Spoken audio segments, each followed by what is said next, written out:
Hello, my name is Joko. I'm an IELTS instructor, and I'm here to do feedback on this essay from Shahnawa's Khan. Second consecutive Khan, different Khans, and the second essay I've done from this particular Khan, from Shahnawaz. Last one was back in December, and it's always interesting to see if someone has taken what they have done with the feedback that I had provided earlier. Were they able to incorporate it, use it, and do something with it? I always hope that's the case. Usually isn't, because improving your writing is not an easy thing to do. Recording? Nice. Or at least it doesn't seem to be easy for you, most of the people watching this online.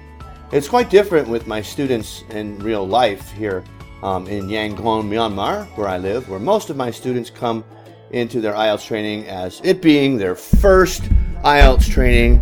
They're paying for it, and they haven't been, they don't have a lot of bad habits to overcome. Some, yes, of course. And it's learning not to do what you've done in the past is half of what most of you need to do.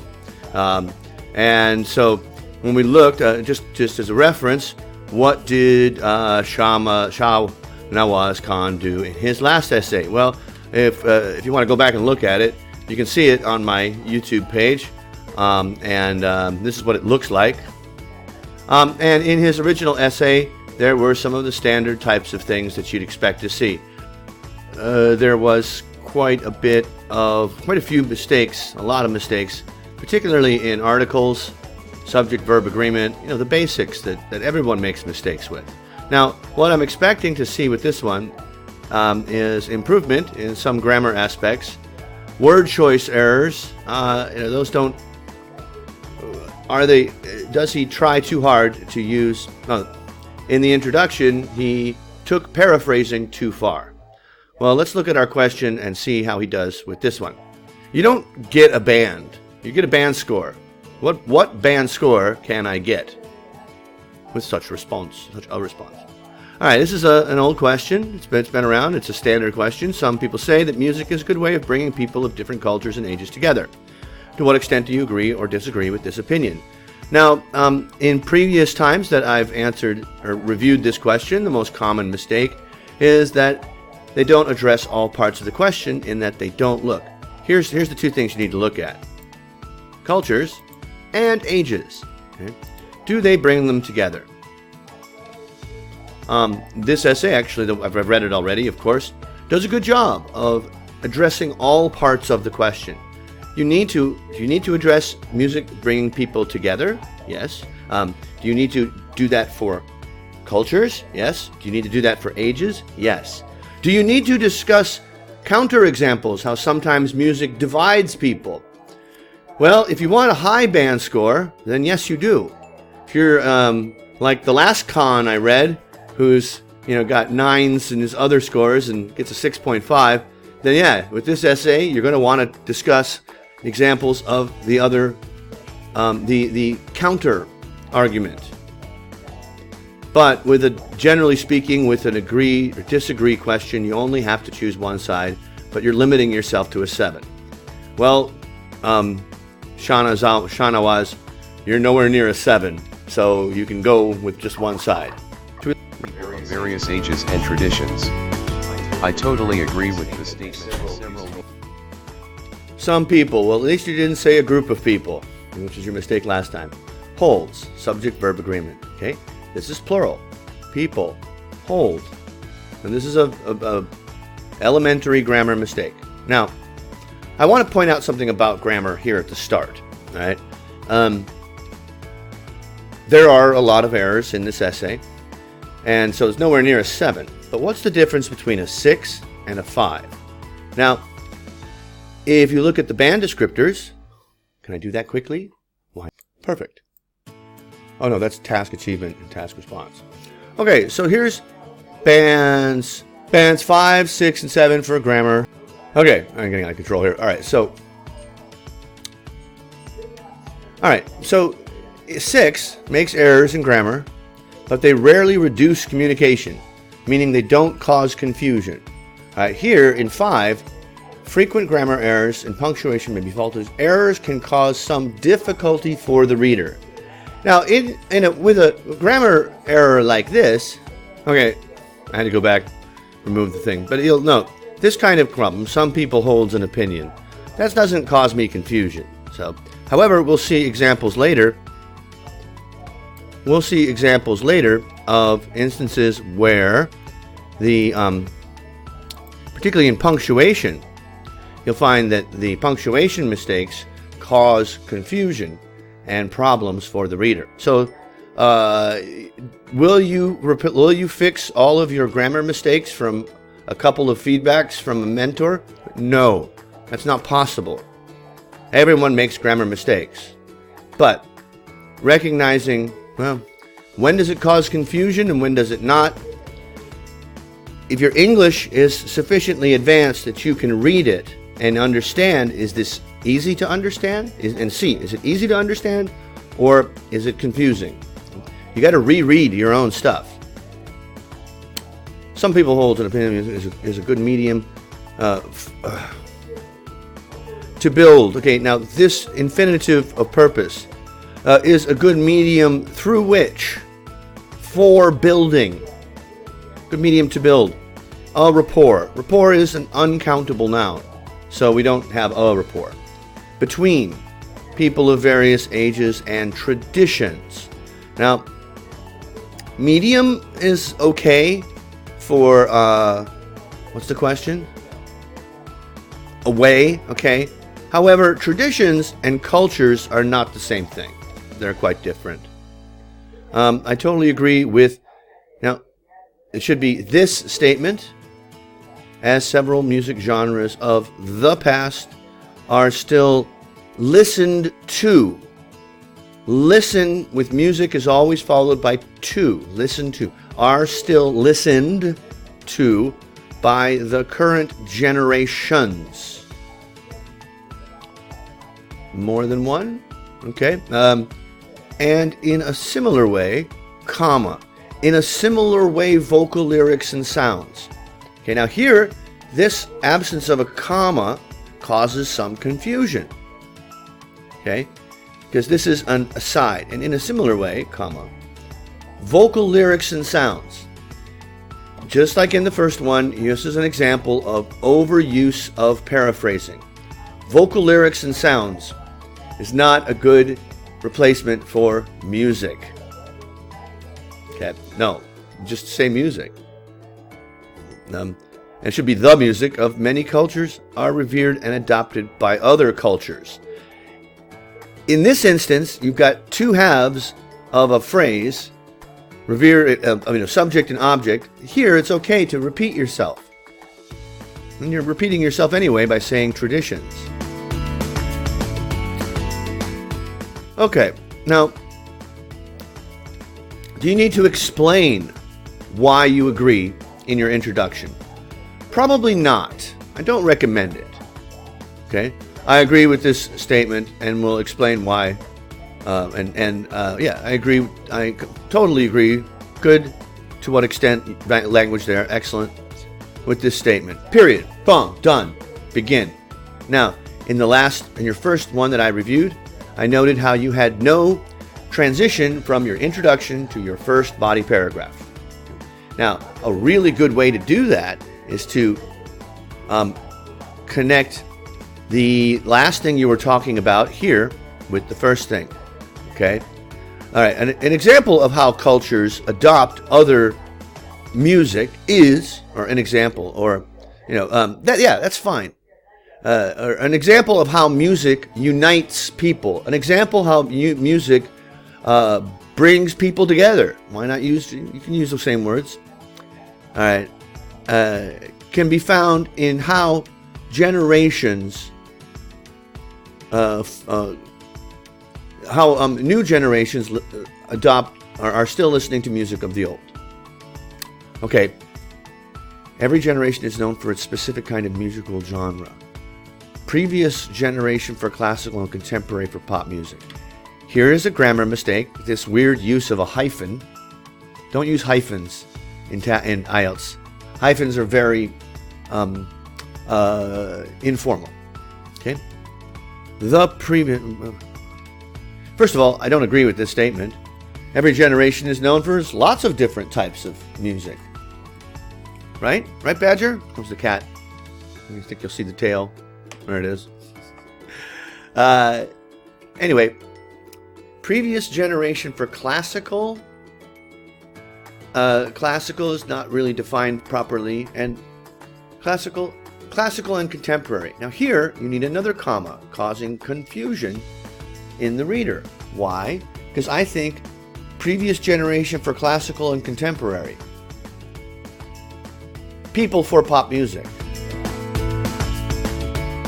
However, music genres often stay alive for a long time and serve as a mode to connect the people of the past to the current generation or posterity. Oh, good. It's good vocabulary. Posterity. However, it is contemporary people. I mean, if you said previous generation for classical and the current one for pop music. God, I hope my generation isn't known for pop music. Just because it stays alive doesn't mean that I'm connecting with old people. I can connect with their music, but do I connect with the people? And that's the question. Bringing people together. That doesn't follow. One example of this bound, of this bound, of this binding, of this bind, is an inclination of a large number of young people towards the old classical songs. An inclination. That's confusing. Say a lot of young people like older music. Be simple. And that's understandable. This is not understandable. According to a recent report from the Pakistani newspaper Dawn, the listeners, no, just listeners, of the late classical singer, we already know it, why do you have to say Pakistan again? It's Pakistani newspaper, Nusrat Fateh Ali Khan, is he a relative? Have grown recently. Really? They've grown. This is kind of a funny grammar mistake because when you mix up the number and the thing, it looks like the listeners, they've been listening to it and sitting there eating their food, not getting enough exercise, so they've grown. The listeners have grown, have gotten bigger. The number of listeners has grown, not the listeners has grown. Thus, it is an evidence. Evidence is uncountable, which supports the logic of connection between different ages through music. You don't need to say that. Just you don't need to say it's evidence of. That's like how the listeners have grown. Well, does it say who's buying it? Younger people are enjoying it more than ever. The newspaper doesn't say that, or if it does say that, you don't tell us that. What if it's just a bunch of old people buying his music? We don't know that. Well, maybe the old people didn't know that they could buy it. Who knows? So you're drawing a conclusion with little support. So that's okay. You can still get a 7 in task response if you do that. But it's still not a very good explanation of the means by which people are brought together. Just the number of the amount of popularity of the music is not connected to how the people are coming together. People in the music, sure. People in the people, you don't explain that.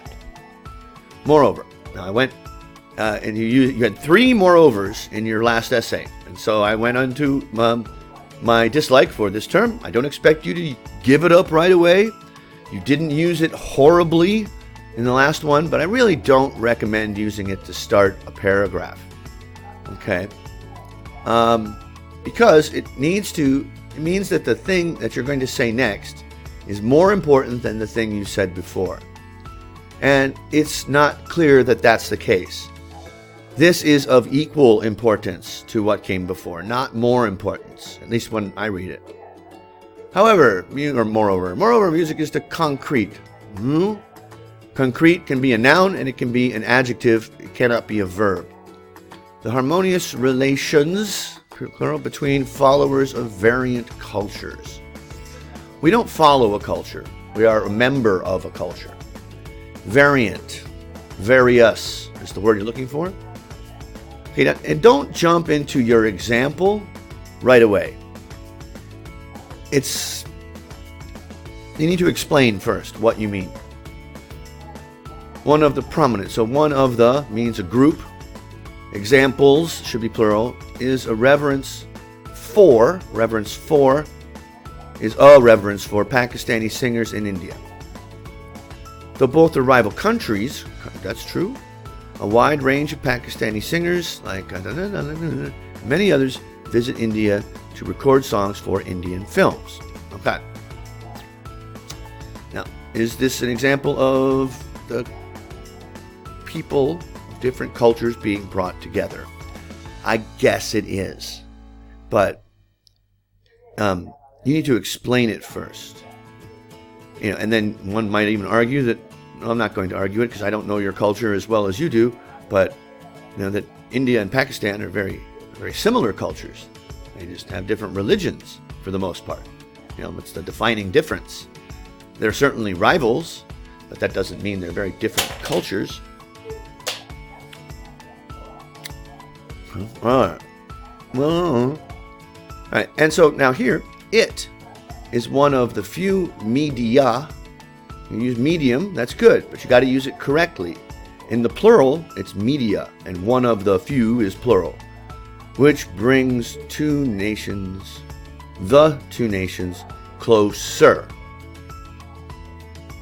And then, instead of explaining how, you had a good opportunity to use how the music in the films, which are watched by Indian people, to bring in the people. Just by them going to India to record, that doesn't show what you're trying to prove. It's just a fact. And then this bringing up another example is probably not a good idea. Just choose one. Don't bring up a second one. Another example is of Pakistani Sufi music. Sufi is a religion, or a part of a religion, so it needs to be capitalized. The traces, not the traces of which, the origins, the beginnings of which can also be seen in Turkish Sufi themes.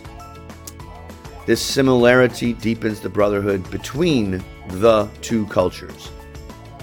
Okay, show me how. Don't just tell me. You got to show. In sum, the role of music in reducing the gap between various generations and cultures cannot be denied. Well, no, sure it can. Is apparent. And then here, it can be seen in different traditions, Pakistani and Indian, and various times. A very confusing construction there. When it becomes so confusing that it's not coherent, it affects your coherence and cohesion, which it does here. So, you really should work on your articles. Is that the difference between a 5 and a 6 for grammar? No, probably not. Your punctuation needs to be clearer. So we're looking right now at a 5 in grammar. And lexical resources is good. There are enough confusing examples to keep you from a 7. So let's say like a 6 in lexical. And then, you asked for a score. 6. Maybe even 5.5 because of maybe 7.665 averages out to a 6. How do you get better? Well, task response is pretty good. Okay. State your position, the thing you're trying to show. Present it. Present. Then develop. Explain that thing. With regards to the question. Here we were talking about people. Then explain some more. Don't just jump into an example and then bring it back together at the end and just have one idea per paragraph, and you will have a fully developed, well-developed, supported opinion or idea. And that can get you 7 or 8. And then as for your structure, just connect your paragraphs, drop the more-overs, and you'll be fine.